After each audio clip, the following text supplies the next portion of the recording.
how did Tammuz become a month on the Hebrew calendar? Right. It's all Babylon.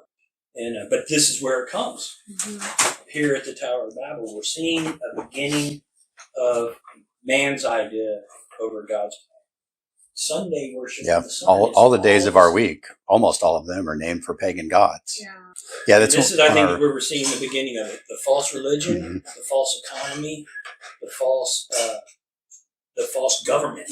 Mhm. You know, is started with Nimrod. right here. Yeah, it's man's counter idea of God, and it's control over mankind through religion, economy, and politics. Mm-hmm. You know, that is Sounds like America. That is the Babylonian mystery.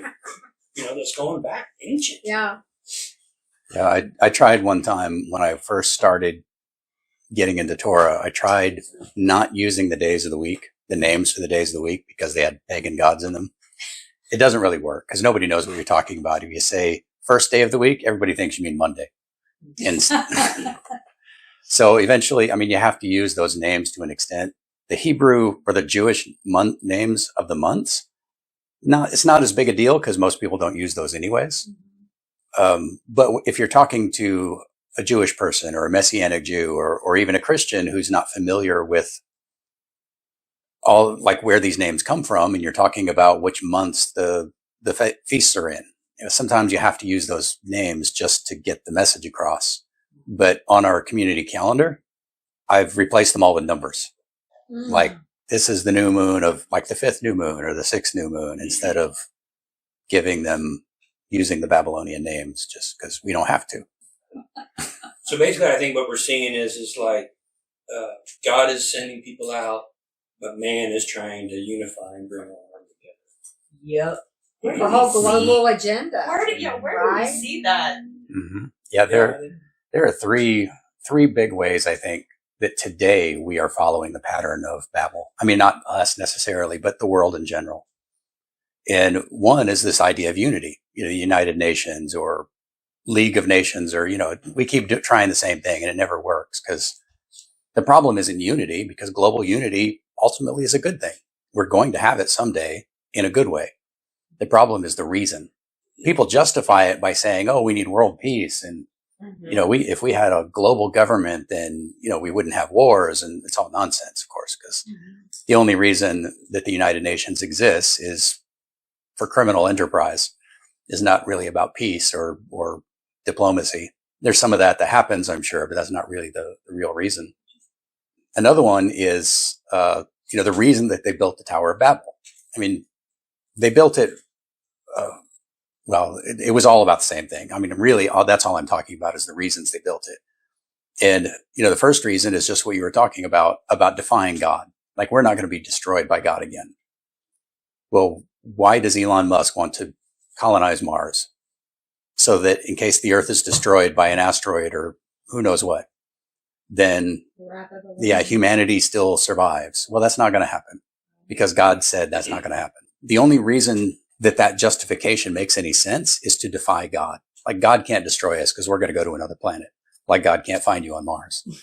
Or on the way. Yeah, or on the way. Or on the way. Also, interestingly, when the earth was created the first time, it was the heavens and the earth, like everything. Mm-hmm. But then when he recreated in the flood situation, when he just recreated the earth. But the scriptures tell us that in Revelation that there's going to be a new heaven and a new earth. So Mars is not going to be far enough, for sure, because he's going to recreate everything. Yeah.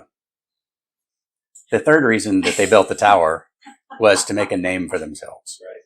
And this has to do with, the unity. Like, we're going to make a name for ourselves, meaning we're going to make an identity for ourselves, which is going to help unite us and keep us on the same path. And, we can do anything. Giving themselves authority. Yeah. It's their power. We're going to be our own It's a people. rebellion. We're not gods. We can do anything as long as we're united and together and we all have the same purpose and goals, which if mankind creates their own goals and purpose, it's definitely going to be bad, and it's not going to be united, and we're not going to survive. So we'll look at this, so going into chapter 11 now. Now the whole earth had one language and the same words, and as people migrated from the east, so they're moving away from God. Mm-hmm. So they're moving themselves further away from God, and they're pursuing their own pursuits. And then they're making a name for ourselves.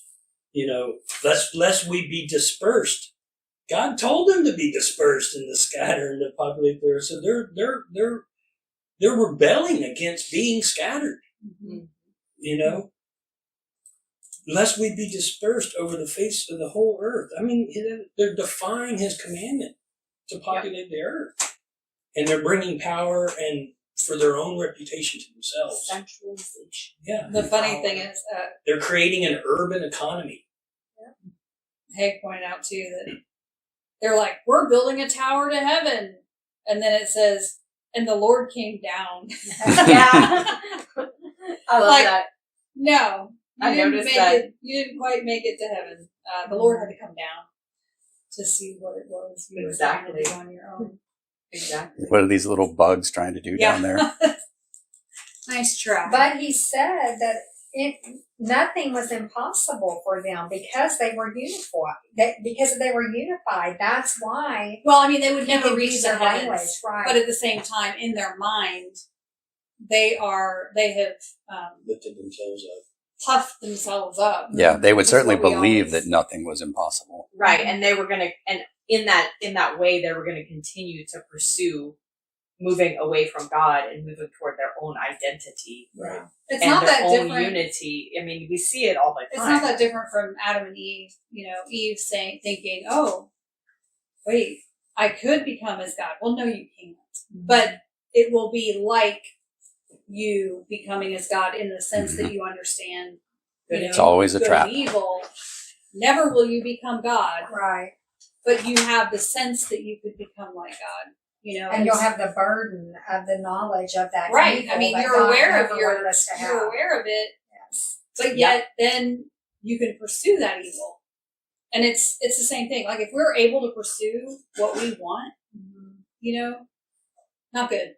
No. Like we need No. limitations. We Yeah, need we'll just keep pursuing it and just ignore God. and it will be our demise It if will. we are able to. Yes. Well, but I can imagine like the game is rigged.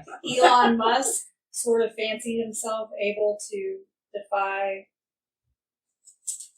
limitations. Certainly, I have. Well, I think we're getting there.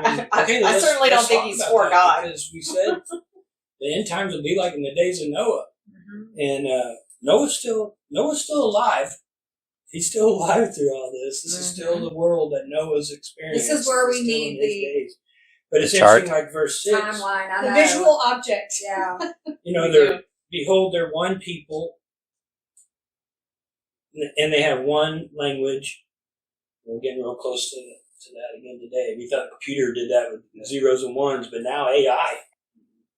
Were you gonna Well, say yeah, something? the only other thing I wanted to add is that Genesis is foundational for everything. I mean, it's not just the first book. It doesn't just tell the stories of the beginning, but it sets the pattern God is a God of patterns. He always follows a pattern.